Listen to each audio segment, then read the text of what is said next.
앞에서 가고 뒤에서 따르는 자들이 소리 지르되 호산나 찬송하리로다. 주의 이름으로 오시는 이여 찬송하리로다. 오는 우리 조상 다윗의 나라여 가장 높은 곳에서 호산나 하더라. 이스라엘아 들으라. 우리 하나님 여호와는 오직 유일한 여호와이시니 너는 마음을 다하고 뜻을 다하고 힘을 다하여 내 하나님 여호와를 사랑하라. 아멘. 우리 전심으로 하나님 아버지 앞에 찬양을 드립시다.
감사합니다.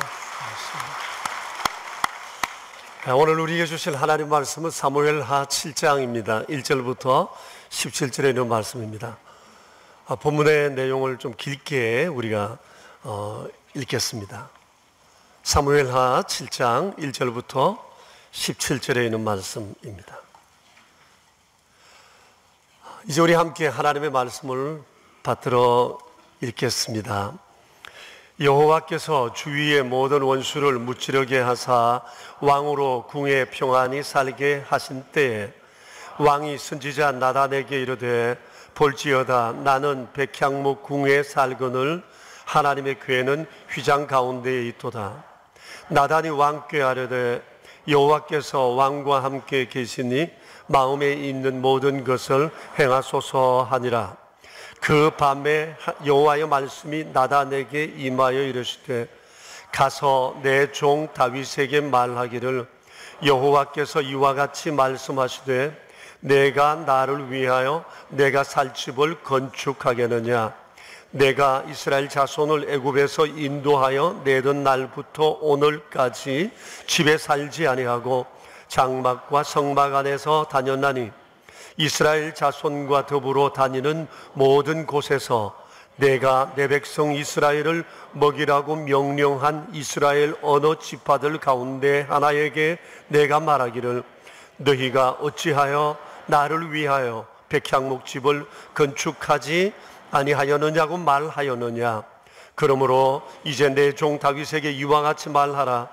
만군의 여호와께서 이와 같이 말씀하시기를 내가 너를 목장 곧 양을 따르는 데에서 데려다가 내 백성 이스라엘의 주권자로 삼고 내가 가는 모든 곳에서 내가 너와 함께 있어 내 모든 원수를 내 앞에서 멸하셨은즉 땅에서 위대한 자들의 이름같이 내 이름을 위대하게 만들어 주리라.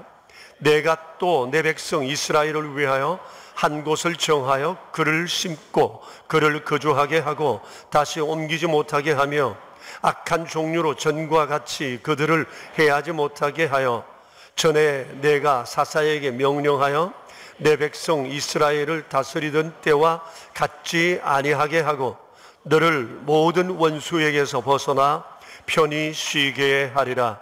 여호와가 또 내게 이르노니 여호와가 너를 위하여 집을 짓고 내 수완이 차서 내 조상들과 함께 누울 때에 내가 내 몸에서 날 내 씨를 내 뒤에 세워 그의 나라를 견고하게 하리라. 그는 내 이름을 위하여 집을 건축할 것이요 나는 그의 나라 왕위를 영원히 견고하게 하리라. 나는 그에게 아버지가 되고 그는 내게 아들이 되리니 그가 만일 죄를 범하면 내가 사람의 매와 인생의 채찍으로 징계하려니와 내가 내 앞에서 물러나게 한 사울에게서 내 은총을 빼앗은 것처럼 그에게서 빼앗지는 아니하리라. 내 집과 내 나라와 내 앞에서 영원히 보존되고 내 왕위가 영원히 견고하게 하리라 하셨다 하라. 나단이 이 모든 말씀들과 이 모든 계시대로 다윗에게 말하니라. 아멘. 구속사적인 관점에서 볼 때 구약 성경에서 가장 중요한 말씀이라고 하면 오늘 본문의 내용입니다. 왜냐하면 구약 성경과 신약 성경의 가교 역할을 해주기 때문입니다. 이를 다윗 언약이라고 하는데 예수님을 세상에 오게 하셨던 메시아 언약의 바탕이 되는, 뿌리가 되는 그런 언약이기도 합니다. 아시는 바처럼 성경에는 여러 언약들이 있습니다. 성경에 나온 순서대로 말한다면 창조 언약, 노아 언약, 아브라함 언약, 모세 언약입니다.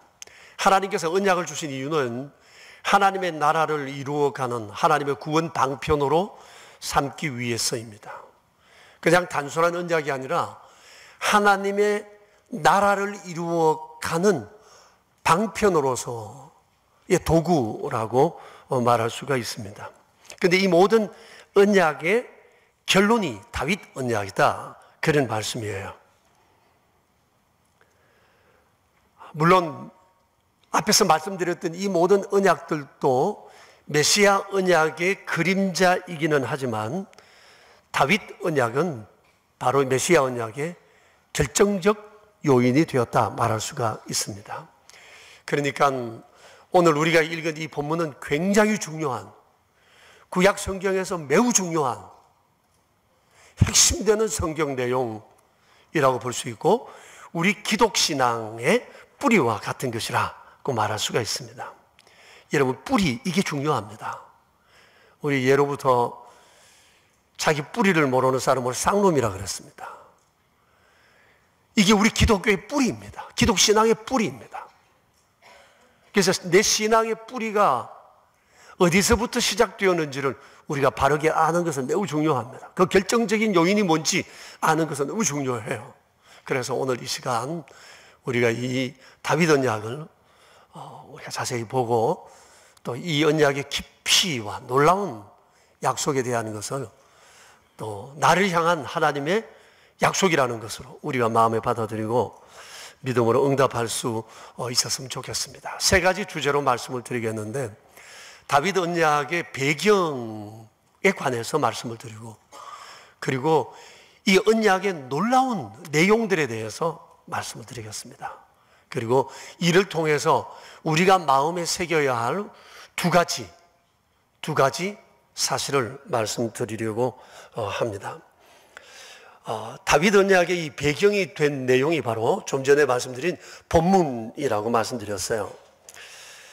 그 당시 다윗은 굉장히 삶이 만족했고 아무런 부족함이 없이 살아들었습니다. 여러분 1절을 보시면 기록되어 있잖아요. 하나님께서 그의 모든 원수를 무찔러 주셨다고 그랬어요. 다윗을 이길 자가 없었어요. 그것은 다윗의 능력이 아니라 하나님이 그와 함께 하셨기 때문입니다. 그리고 5장에 보면 다윗은 하나님의 은혜로 무혈로 왕국을 통일합니다. 이건 놀라운 일이 아닐 수가 없습니다. 그리고 5장에 보면 두로왕이 이 다윗을 위해서 백향목으로 왕궁을 지어 바쳤습니다. 왜 그랬을까요? 다윗의 위세가 너무 크니까 이 사람한테 잘 보여야 되겠다는 생각이 있었던 것 같아요. 두로왕 히람이 백향목으로 궁을 지어 바쳤어요. 그래서 다윗은 그때 백향목 궁에서 편안히 살고 있었다. 성경은 그렇게 말씀하고 있습니다. 사람이 편안하면 육신적으로 빠지기 쉽고 하나님 은혜 잊어버리기 쉬운데 다윗은 그러지 않았어요. 다윗에게 한 가지 소원이 있었습니다. 그게 뭔가니 하나님께서 거하실 집을 건축해 드려야겠다는 이 소원을 다윗이 가지고 있습니다. 그리고 나단 선지자에게 자신의 결심을 얘기를 했습니다. 나는 이렇게 좋은 백향목 궁에 살고 있는데 하나님의 궤는 지금 휘장 아래 저렇게 있다. 너무 송구했던 겁니다. 자기가 잘 사니까 하나님의 궤, 하나님의 임재의 상징인 궤가 저렇게 천막 안에 있다는 사실이 못내 마음이 너무 아팠어요. 성경에 보면 이후에도 다윗은 하나님의 성전을 짓기 위해서 전리품 그리고 조공 받는 거 전부 다 모아두었습니다. 거기에 금과 은과 동철은 다 모아두었습니다. 성전 짓기 위해 사용하기 위해서였어요. 이 얘기를 나단 선지자가 듣고는 너무 기뻐하면서 얘기합니다. 여호와께서 왕과 함께 계시니 왕의 마음에 있는 대로 하시면 좋겠습니다. 근데 4절에 보면 그날 밤에 하나님께서 나단에게 나타나셔서 말씀하시기를 다윗의 제안을 거절하시겠다는 거예요. 그러시고는 다윗에게 전해주라면서 여러 말씀들을 하셨는데 그 내용이 오늘 본문 5절부터의 말씀입니다. 그래서 17절에 보면 하나님이 하신 모든 말씀을 나단이 다윗에게 계시의 말씀을 전해주었다고 얘기합니다. 자, 그러면 하나님께서 그때 성전 건축을 거절하시면서 그에게 해주셨던 말씀의 내용이 뭐냐? 우리 그것을 함께 보겠습니다. 5절 6절을 보시면 이런 내용입니다. 내가 나를 위하여 내 살 집을 건축하겠느냐? 내가 이스라엘 자손을 애굽에서 인도하여 내던 날부터 오늘까지 내가 집에 살지 않고 장막과 성막 안에서 다녔다. 장막이란 단순한 텐트를 말합니다. 성막이라고 하는 것은 하나님께서 출애굽하신 이후에 주의 백성들 그리고 모세에게 주님의 성소를 만들라고 명령하셨던 바로 그곳입니다. 이곳이 바로 하나님의 지상 처소였습니다. 하나님께서 말씀하시기로 나 이것으로 충분하니까 신경 쓰지 않아도 된다 하셨어요. 그리고 7절 말씀을 여러분 보시면 내가 그동안 어느 지파에게 나를 위하여 백향목 집을 건축하지 않았느냐고 내가 말을 한 적이 있느냐? 내게 이렇게 훌륭한 집을 지어주지 않은 것에 대해서 내가 섭섭하게 생각한 적 한 번 없다. 그러면서 주께서 건축하지 않아도 된다. 내 집 지어주지 않아도 된다. 면서 주께서 완곡하게 거절을 하셨습니다. 그런데 8절 이하 16절까지의 내용을 보면 하나님께서 하나님께 마음을 써주는 이 다윗의 마음 씀씀이를 아주 이뻐하셨던 것 같아요. 그러시면서 먼저 하나님께서 지난 세월 다윗과 함께 했던 세월을 더듬어 이렇게 회고하셨어요. 그 내용이 8절 9절에 나와 있는데 이런 말씀입니다. 그래, 내가 그때 내가 내 목장에서 목동으로 일할 때 내가 너를 데려왔지. 그리고 내 백성 이스라엘의 주권자로 삼았지. 그리고 내가 내 하는 모든 일에 함께 해 주었지. 그래서 너는 원수들을 내 앞에서 다 물리칠 수 있었던 거지. 이렇게 주께서 다윗과 함께 한 세월에 대한 얘기를 쭉 풀어 가셨어요. 그러시면서 놀라운 약속을 하셨어요. 그게 언약의 내용들인데 이런 내용으로 말씀하셨습니다. 9절을 여러분 한번 보실까요? 주께서 이렇게 말씀하십니다. 앞으로도 내가 가는 모든 곳에서 내가 너와 함께 할 거다. 이 얘기입니다. 지금까지처럼 앞으로도 내가 그렇게 함께 한다는 거예요. 임마누엘의 약속이에요. 9절 뒤를 보시면 내가 너의 이름을 위대하게 만들어 줄 거다. 그랬어요. 위대하게 되게 할 거다. 10절을 또 보시면 너 때문에 내가 너희 백성들의 삶의 터전을 안정되게 할 거다. 쫓겨다니지 않게 내가 지켜줄 거다. 안정되게 할 거다. 11절 보시면 전에 내가 내 백성 이스라엘을 다스리던 때와 같지 아니하고 너를 모든 원수에게서 벗어나 편히 쉬게 할 거다. 날마다 전쟁에 승리하게 하고 성공적인 삶을 살게 할 것에 대한 하나님의 약속이에요. 그리고 매우 중요한 다윗 언약의 중심이 되는 내용을 이제 말씀하십니다. 11절 뒷부분을 보시면 이런 내용을 하셨어요. 너가 나의 집을 지어주겠다고 했는데 아니 내가 너의 집을 지어주겠다 하셨어요. 거기다가 밑줄을 치시죠. 내가 내 집을 지어주겠다. 이게 다윗 언약의 가장 핵심되는 내용이에요. 내가 너의 집을 지어주겠다.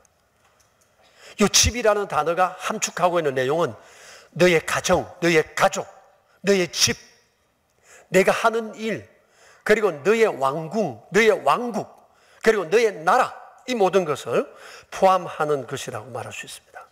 여러분이 이제 오늘 7장을 여러분 쭉 앞으로 또 읽어가실 텐데 7장 전체에 집이라는 단어가 몇 번 나오느냐? 14번 나옵니다. 굉장하죠? 집. 하나님하고 다윗하고 막 집에 완전히 꽂혔어요. 하나님이 집을 말씀하신 것이 6번, 다윗이 8번 말합니다. 전부 다 내 집에 대한 관심이 많아요. 하나님도 다윗 두 분 다 내 집에 대해서 다소 흥분되어 있으신 것 같다. 이런 생각을 저는 읽으면서 갖게 되었어요. 하나님이 짓지 말라 하셨으면서도 불구하고 하나님이 집 지어준다는 것에 대해서 관심이 굉장히 많으셨어요. 좋아하셨어요.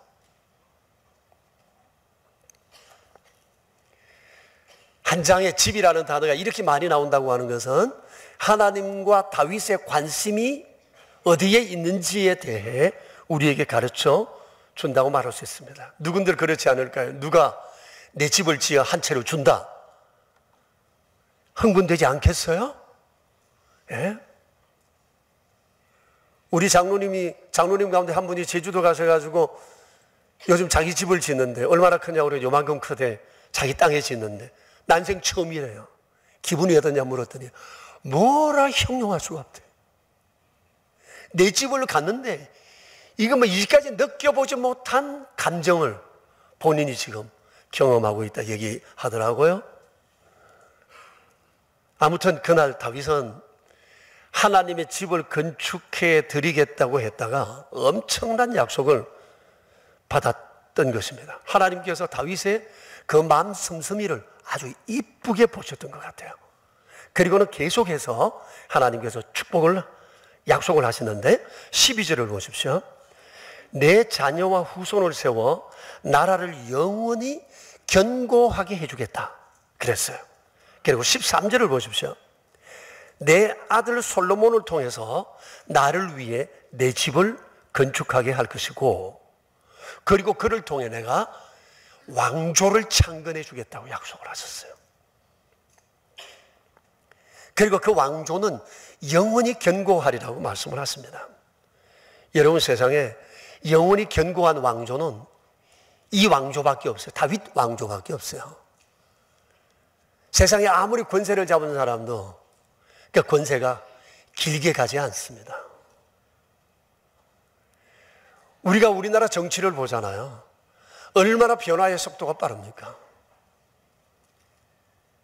그 권세가 그리 길지 않습니다. 세상의 역사를 봐도 그렇습니다. 우리나라의 최고 긴 왕조를 우리는 이시왕조라고 그럽니다. 조선조 500년이라고 얘기를 합니다. 그러나 500년이었습니다. 영원한 왕조는 세상에 없습니다. 단 하나, 다윗 왕조뿐입니다. 하나님이 약속하셨어요. 내가 내 왕조를 영원히 견고하게 하겠다고 말씀하셨어요. 그리고 14절을 보시면 나는 그에게 아버지가 되고 그는 내게 아들이 될 거다. 아버지와 아들 관계로 말씀하세요. 여러분, 성경에서 하나님과 하나님 백성의 관계를 아버지와 아들로 표현하는 것이 여기가 처음입니다. 제일 먼저 말씀하신 거예요.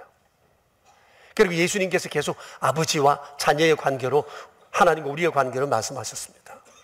여러분, 세상에 아버지와 아들, 자식, 이보다 더 가까운 관계가 어디 있습니까?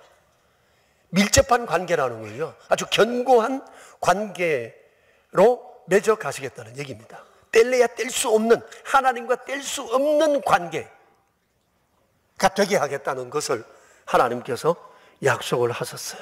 다윗 가문을 그렇게 하시겠다는 겁니다. 대단한 약속이죠. 그리고 14절 가운데를 보시면 이렇게 말씀하세요. 그런데 너희가 범죄하면 내가 채찍으로 징계를 한다. 그러나 사울에게서 내 은총을 빼앗은 것처럼 빼앗지는 않는다. 그리고 내 집과 내 나라는 내 안에서 영원히 견고할 것이다. 16절에 다시 한번 말씀을 하셨어요. 중요한 것은 너희도 범죄할 수 있지만 범죄할지라도 내가 절대 은총을 빼앗지는 않는다는 겁니다. 다시 말하면 언약을 취소시키지 않는다는 거예요. 굉장한 특권입니다. 오직 다윗 자손들만 누리는 은총이에요. 내가 이것을 빼앗지 않는다. 여러분, 이 내용을 쭉 보시는 거 어때요? 얼마나 다윗이 이뻤으면 하나님께서 이런 약속들을 하셨을까? 제가 하나님 집을 건축해 드리겠습니다. 아니, 괜찮다. 내가 내 집을 지어주겠다.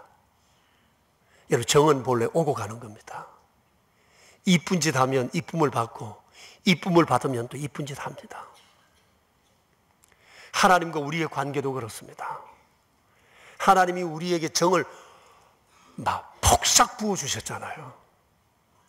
엄청나게 부어주셨잖아요. 이 정을 아는 사람은 하나님 앞에 정을 표현할 줄 압니다. 그런데 이 정은 그걸로 끝나지 않고 계속 오고 갑니다. 가고 옵니다. 아무튼 다윗은 하나님 집 건축해 드리겠다는 제안을 하게 되면서 놀라운 언약의 주인공이 되었어요. 내가 내 집을 지어주리라. 이게 다윗 언약의 핵심입니다. 그래서 여러분, 오늘 이 다윗 언약을 통해서 우리가 두 가지를 마음에 새겼으면 좋겠습니다. 첫째는 이 다윗 언약이 여타의 다른 언약과 차별된다는 사실을 먼저 인식을 해야 합니다. 굉장히 중요한 사실입니다. 다른 모든 언약, 창조 언약, 노아 언약, 아브라함 언약, 모세 언약은 다 상방 언약입니다. 이 언약은 일방 언약입니다. 하나님께서 다윗과 협의 없이 하나님께서 일방적으로 이 언약을 하셨다고 하는 것입니다. 여러분, 상방 언약은 서로 약속을 할 때 약속에 대한 이행 의무가 있어요. 그리고 한쪽이 언약을 어기면 이 언약은 취소가 됩니다. 그런데 일방 언약은 그렇지 않아요. 일방 언약은 전적으로 책임이 언약을 요청한 분에게 있어요. 다시 말하면 러브콜 하신 하나님께 책임이 전적으로 있다는 겁니다. 설사 하나님이 약속하자고 해서 약속한 그 상대가 하나님 앞에 범죄하고 죄를 짓고 하나님의 약속을 지키지 않는다고 해도 언약은 절대 포기될 수 없다는 겁니다. 하나님의 신실하심으로 하나님의 이름을 걸고 은총을 빼앗지 않고 범죄함에도 불구하고 끊임없이 용서하시고 사랑으로 대해 주시겠다고 하는 것이 일방 언약의 특징입니다. 그러니까 지독한 짝사랑이라고 말할 수 있어요. 그는 나를 포기해도 나는 저를 포기할 수 없는 것입니다. 그래서 이제 주께서 예를 드신 것이 사울 집안입니다. 14절부터 15절의 내용인데 그 내용을 다시 한번 보시면 가운데 보시면 그렇게 얘기합니다. 그가 만일 죄를 범하면 내가 사람의 매와 인생의 채찍으로 징계하려니와 내가 내 앞에서 물러나게 한 사울에게서 내 은총을 빼앗은 것처럼 그에게서 빼앗지는 않겠다. 빼앗지 않는다고 말씀하셨어요. 근데 주께서 행하신 요 약속의 내용이 어디에 나와 있느냐? 사무엘하 7장부터 말라기서 마지막 구약성경 마지막까지 나와 있는 것이 바로 이 내용이에요. 여러분, 이게 주의 백성들의 역사잖아요. 이 역사의 내용을 여러분 아시죠? 그들이 하나님을 경배하지 않고 경외하지 않고 우상을 숭배하고 하나님의 말씀을 떠나 살 때 하나님께서 참고 참으시다가 그래도 계속해서 죄를 범하면 하나님께서 그때 매를 드셨어요. 천재지변을 겪게 하시고 전쟁에 나가 패하게도 하시고 나라를 망하게도 하시고 그리고 포로되어 가게도 하셨어요. 그런데 단 한 번도 그들을 포기하지 않으셨어요. 포로되어 가도 포기하지 않으셨어요. 모든 사람이 이제 하나님의 백성들은 끝났다 하는 그 순간에도 하나님은 여전히 사랑의 줄로 그들을 붙들고 계셨고 포로에서 돌이키셨던 것입니다. 넘어지면 또 세워주고 넘어지면 또 세워주고 멀리 가면 두들겨 패서라도 돌이켜 하나님 앞에 세워 하나님의 은총을 경험하게 한다는 겁니다. 언제까지? 영원히. 이게 다윗 언약의 핵심이에요. 영원히. 왜요? 하나님이 일방적으로 하신 언약이에요. 러브 콜 하신 거예요. 일방 언약이기 때문에 그래요. 영원하다. 영원히 변치 않는다. 은총을 빼앗지 않는다. 이것이 다윗 언약이 가지는 특별함입니다. 이 영원함이 다윗의 그 언약으로 오신 다윗의 자손으로 세상에 오신 예수님에게서 성취되었다고 하는 사실입니다. 대신에 예수님께서 다윗이 지은 죄, 다윗 자손이 지은 죄, 인간들이 지은 모든 죄를 대신 지시고 채찍을 맞으셔야 했고 그 죄값으로 십자가를 지셔야만 했던 겁니다. 이 십자가의 은혜가 우리를 죄 가운데 구하셨고 이 은혜가 우리가 세상을 살면서도 비틀거리고 넘어지고 할지라도 이 은혜가 우리를 버리지 않고 지켜주시고 천국에 이르는 그 순간까지 이끌어 가신다고 하는 사실입니다. 다윗에게 하셨던 그 약속 그대로입니다. 나는 영원히 너의 아버지다. 너희는 영원한 나의 자녀고 나는 너희와 임마누엘 함께 할 것이고 나는 너를 끊임없이 잘 되도록 이끌어 줄 것이고 너의 기도에 나는 응답할 것이고 나는 끊임없이 너를 이끌어 줄 것이라고 하는 사실입니다. 여러분, 우리의 구원은 어떤 경우에도 취소되지 않음을 믿으시기 바랍니다. 영원히. 혹 교우들 중에 그런 분들이 계시더라고요. 내가 지금 이렇게 열심히 하는데 근데 혹시 천국 문 앞에서 퇴짜하는 건 아니냐고. 내가 봐도 내 하는 짓이 한심해서 내가 예수님을 믿기는 하지만 지금 내가 이대로 죽으면 나는 천국에 못 들어갈 것 같다고 생각하는 분들이 계시는데 여러분 어느 쪽이에요? 안심하세요. 안심하세요. 절대 하나님과의 관계 끊어지지 않아요. 호적이 파내는 일이 없으니까 신경 끄세요. 쓸데없는 두려움과 염려에 붙잡혀 있지 마시기를 바랍니다. 어떤 허물이 있어도 절대 취소되지 않아요. 주께서 이렇게 말씀하신 것은 죄 지어도 된다 이 얘기 아닌 건 아시죠? 이쁜 짓 해야죠. 이쁜 짓 해야 더 하나님의 정이 쏟아지지 않겠어요? 중요한 것은 절대로 나를 향한 하나님의 사랑은 취소되지 않는다. 믿습니까? 우리가 오늘 성찬식 앞에 성찬의 자리에 나와 있는데 이 사실을 여기서 다시 한 번 더 우리가 확인하는 것이잖아요. 그러니까 우리의 구원은 나의 의로움 때문이 아니고 하나님의 신실하신 사랑의 기반을 두기 때문에 우리의 구원이 취소되지 않아요. 내가 하나님을 붙들면 나는 내가 붙들었으니까 놓을 수도 있어요. 구원의 줄이 하늘에서 내려왔어요. 내가 붙들어요? 하나님이 나를 붙들어요? 자신이 없으신데 이성을 아예 대답도 안 하네. 구원의 줄이 내려왔는데 내가 붙들어요? 하나님이 나를 붙들어요? 이게 다윗은 이야기예요. 내가 붙들면 놓을 수도 있죠. 내가 선택한 거니까. 하나님이 나를 선택하셨다니까요.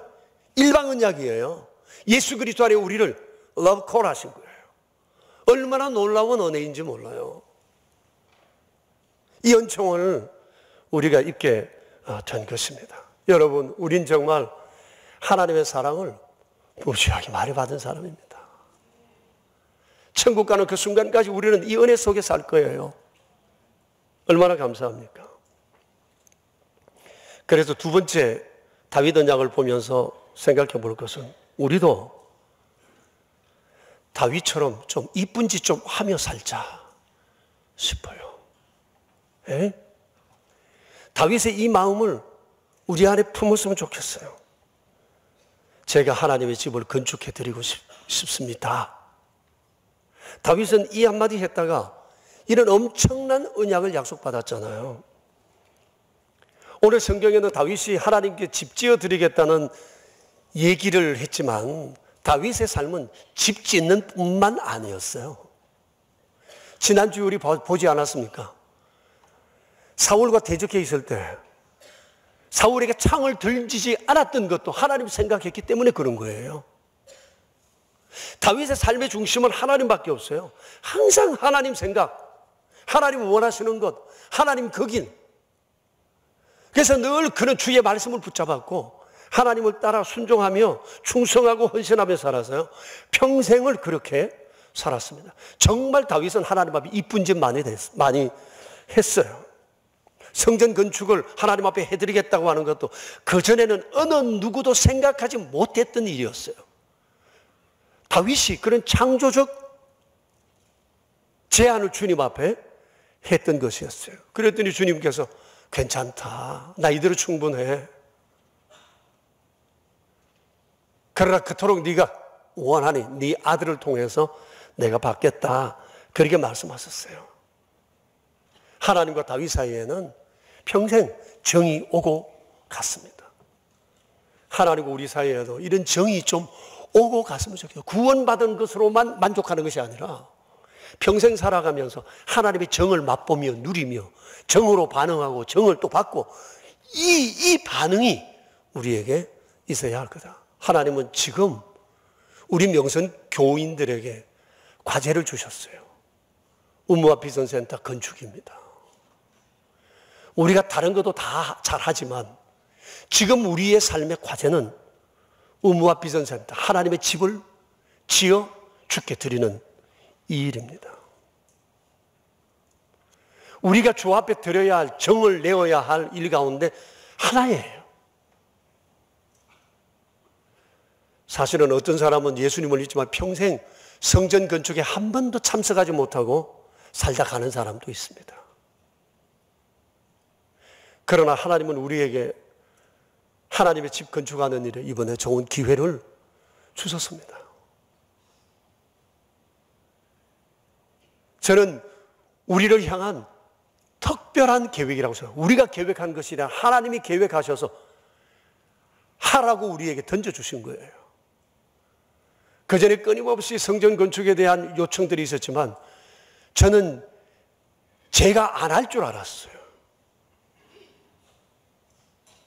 우리 시대에 안 할 줄 알았어요. 왜? 서천 초등학교가 있으니까 안 할 줄 알았는데 그게 사람 마음대로 안 되었어요. 하나님께서 우리에게 일방적으로 이 일을 하라 명하신 것이라고 저는 믿어요. 우리 평생 마지막일 수도 있는 이 거룩한 하나님의 집 짓는 일입니다. 여러분, 다윗이 온 정성으로 헌신을 했던 것처럼 우리도 주님 앞에 한번 이쁜 짓 해보면 어떨까? 그러나 이것이 우리가 주 앞에 드려야 할 모든 것은 아니에요. 행해야 할 이쁜 짓 가운데 하나일 뿐이에요. 물론 우리가 주님 앞에 이런 헌신을 한다고 하여 하나님께서 그런 사람들마다 어떤 은혜를 베풀어 주실지 딱 부러지게 이거다라고 제가 말씀드릴 수는 없지만 하나님은 반드시 충성됨을 귀히 보시리라고 생각합니다. 사랑하는 성도 여러분, 다윗은 주님 앞에 한평생 하나님이 원하시는 그 믿음의 길을 걸어갔어요. 그것이 주님 앞에 다윗 언약으로 복을 누리는 이런 놀라운 은총의 사람이 되었습니다. 우리 남은 평생 정말 주님이 우리에게 베풀으신 이 놀라운 정들을 우리가 마음에 깊이 느끼고 하나님 앞에 평생 정으로 반응하는 이런 아름다운 은혜가 있게 되기를 축복합니다. 우리 함께 2분 정도 기도를 드리겠습니다. 한번 우리 자신을 돌아보면서 기도했으면 합니다. 어떻게 살아야 할까? 받은 바 은혜가 너무 많은데 주님 앞에 정 내면 정은 오고 갑니다. 우리에게 주신 삶의 과제가 많습니다. 그 일들을 평생 우리가 감당했으면 좋겠습니다. 우리 이 시간 함께 주님 앞에 기도하며 나갑시다. 살아계신 하나님 아버지 감사합니다. 은혜와 사랑으로 우리를 붙들어 주시니 감사합니다. 하나님의 크시고 놀라우신 은혜로 우리와 함께 하시니 감사합니다. 주께서 우리에게 베풀어 주신 놀라우신 은총을 날마다 기억하고 믿음으로 살아갈 수 있도록 도와주십시오. 주님, 주님, 주님, 주님 우리의 평생 주 앞에 날마다 받은 은혜를 헤아리며 기억하며 감사하며 믿음으로 살아가는 우리가 될 수 있도록 주님 역사해 주옵소서. 오 주님, 다윗의 아름다운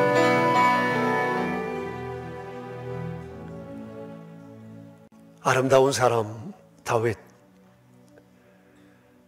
하나님 앞에 목동으로 있던 그가 부름받아 전적인 하나님의 은총 가운데 살다가 날마다 믿음으로 주만 바라고 살아가던 중에 이 놀라운 언약의 주인공이 되었습니다.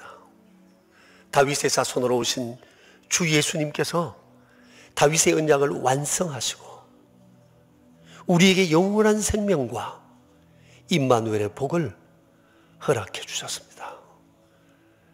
허물진 우리가 허물 가운데 있을지라도 이 언약으로 인해 주님은 결단코 우리를 놓지 않으시겠다고 약속해 주셨습니다. 이 놀라운 특권을 받은 우리, 받은 바 사랑이 얼마나 지대하고 큰지요. 주여, 주 앞에서는 그날까지 주께서 우리에게 베풀어 주셨던 이 놀라운 정들을 우리가 마음에 새기며 주님 앞에 다양한 모습으로 우리의 정을 표현해내는 저희가 될 수 있도록 은혜 더하여 주시옵소서. 우리 구주 예수 그리스도 이름으로 기도합니다. 아멘. 이제 우리 함께 370장으로 찬양을 드리겠습니다. 그러면서 우리 성찬 예식을 시작하겠습니다.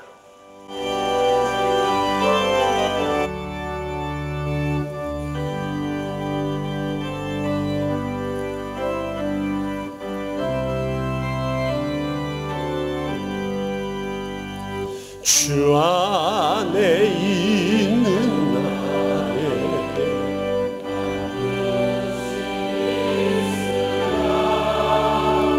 십자가 밑에 나가 내 짐을 풀었네.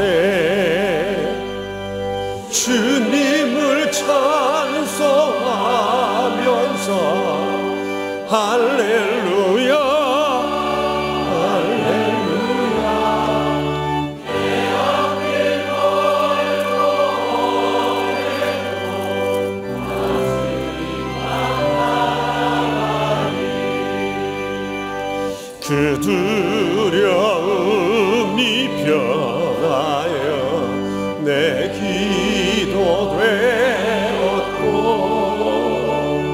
전날의 한숨 변하여 내 노래 되었네. 주님을 찬송하면서 할렐루야 할렐루야.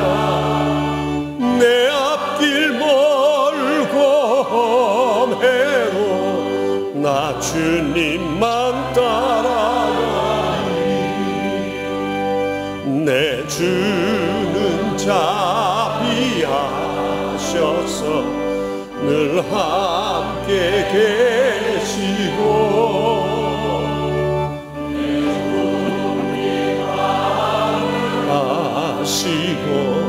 늘 채워주시네.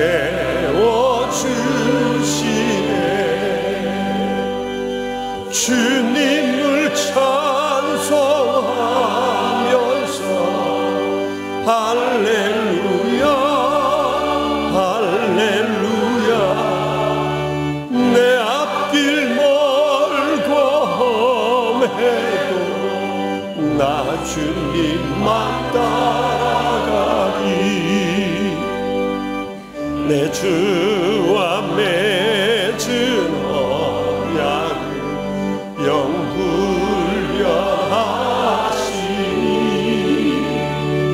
그 나라 가기까지는 늘 보호하시네.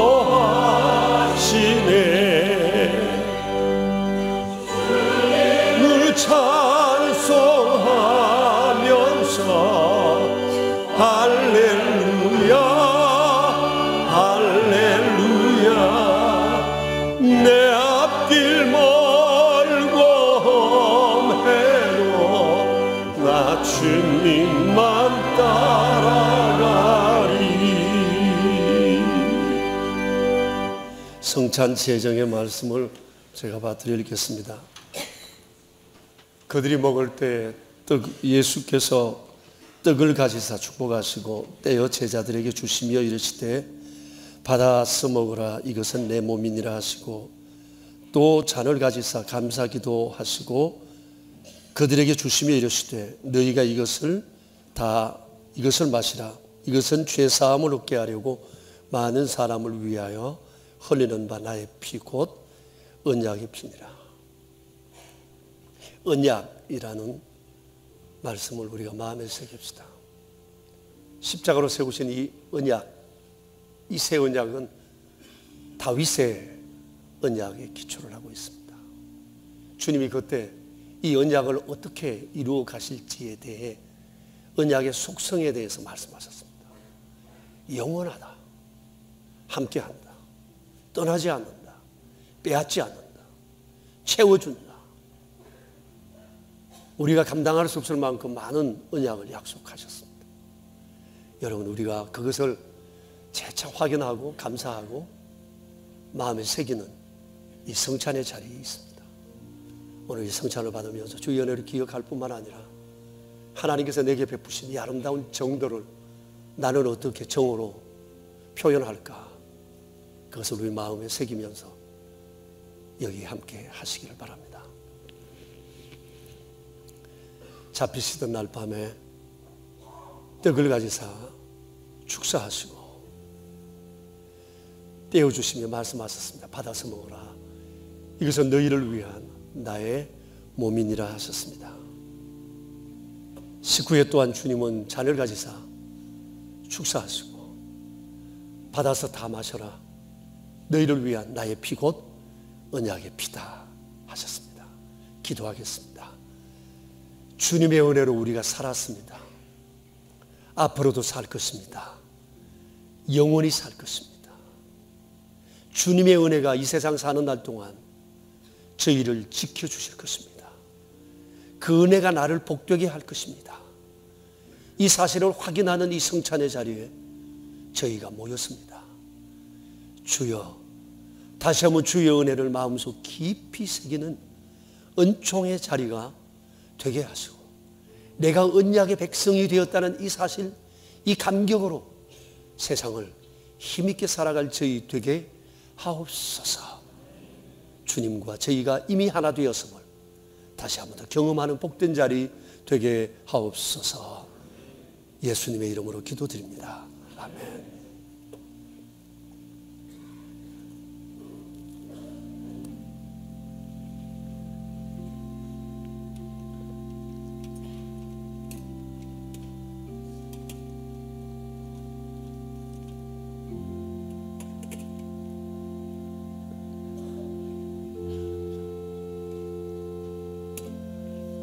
먼저 성찬위원들께서 떡을 받으시기 바랍니다.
잔을 드신 후에는 그 예배의 의자 위에 그대로 두시면 되겠습니다.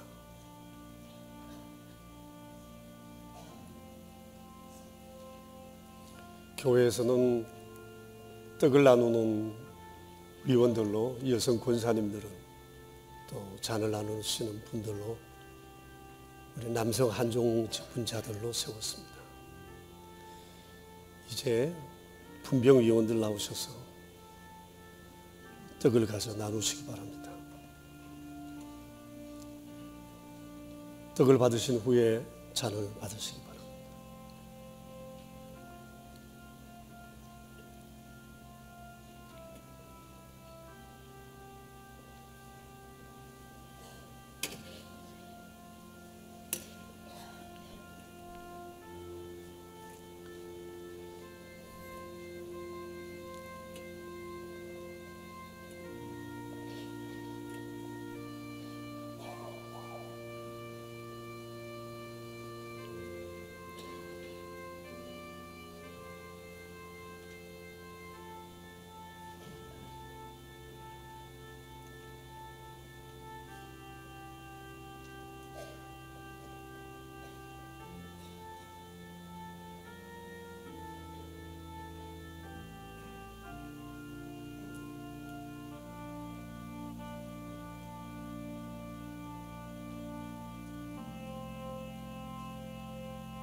이제 분잔위원들 나오시기 바랍니다.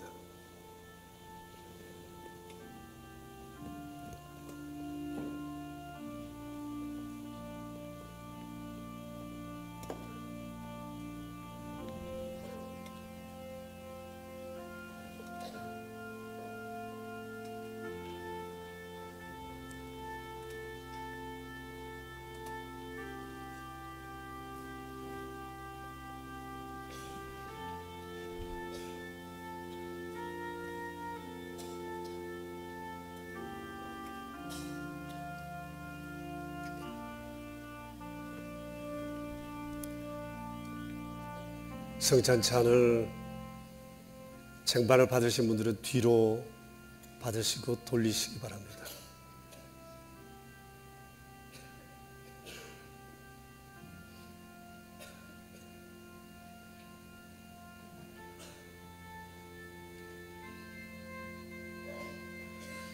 조심조심히 다루어 주시고 앞에 언약과 관련된 하나님의 말씀이 이렇게 나와 있습니다. 말씀을 묵상을 하시고 마음에 새겨주십시오.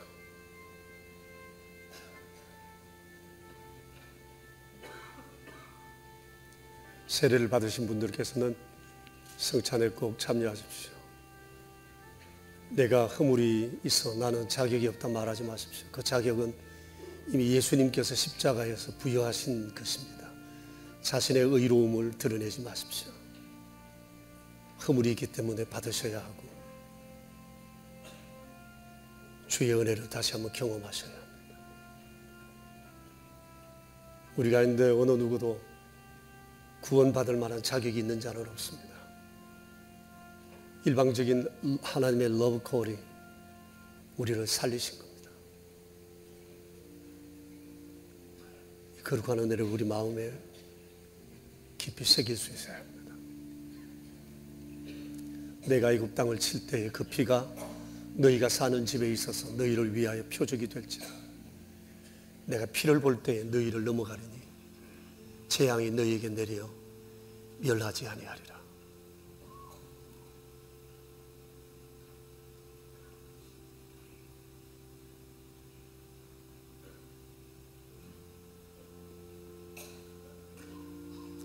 하나님의 은혜가 아니면 자물쇠라도 다 받으셨습니까?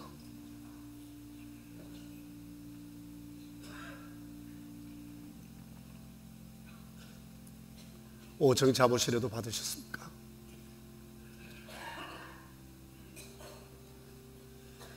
예.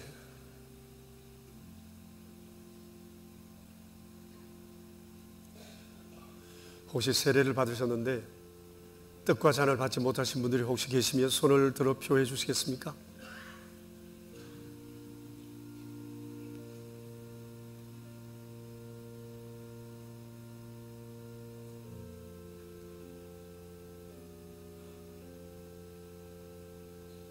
하나님의 세상을 이처럼 사랑하사 독생자를 주셨으니 이는 저를 믿는 자마다 멸망치 않고 영생을 얻게 하려 하십니다.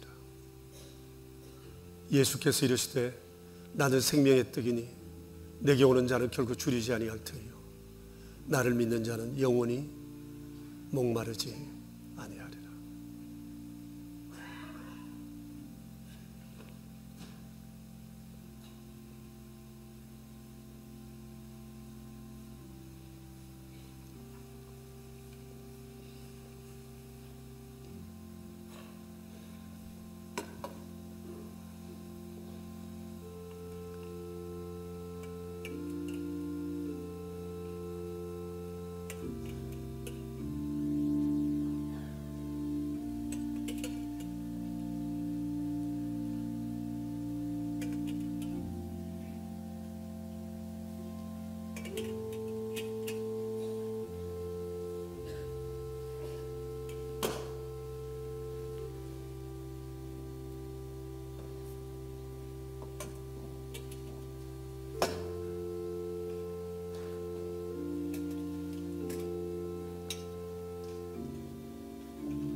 제가 기도하겠습니다.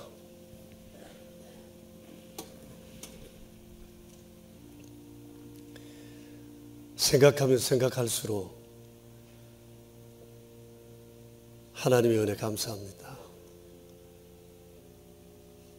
떡이 있고 돈이 있고 몸만 건강하면 인생을 행복하다 말하는 사람이 다수인 이 세상 속에서 그렇지 않다. 영원한 생명을 가지지 못한 사람은 이미 멸망한 것이다. 말씀하시는 주의 거룩하신 말씀 앞에 저희가 얼마나 귀한 존재가 되었는지를 마음에 새기며 감사를 드립니다.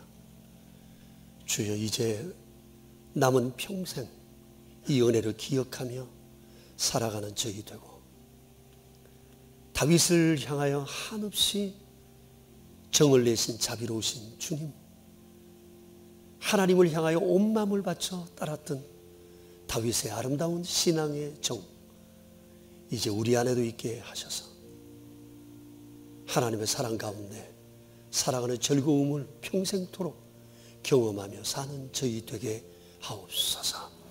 우리 구주 예수 그리스도 이름으로 기도드리옵니다. 아멘. 크신 하나님의 사랑을 어떻게 반응하며 살아야 할까? 오늘 말씀을 통해 우리에게 가르쳐 주신 자비로우신 주님 감사합니다. 날마다 하나님의 은혜를 마음에 새기고 Love God, Love People 하는 저희 될 수 있도록 주님 은총을 도하여 주시옵소서. 베풀어 주신 은총을 기억하고 드려진 귀한 예물들이 여기 있습니다. 11조 예물과 감사 예물과 주정 헌금, 그리고 오른손 헌금과 완달러 선교 헌금과 사랑의 식탁과 의무와 비전센터 건축을 위하여 드려진 귀한 예물들, 아버지여 기억해 주시고 주의 일에 아름답게 귀하게 사용되게 하옵소서.